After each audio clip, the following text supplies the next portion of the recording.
Hello everyone, in this quick tutorial I'm going to show you how to align object in Illustrator. First open the Illustrator, then create a document and create a shape. Then go to the window menu and click on the align. First it's horizontal align and second it's vertical align.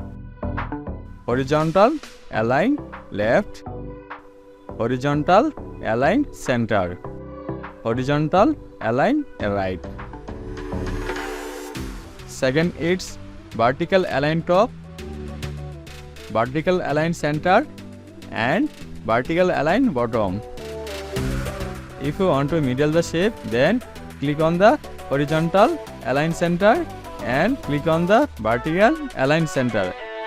Now we make a align center object. If you find this video helpful, please subscribe to our graphic solution tricks channel and click on the bell icon for more updates.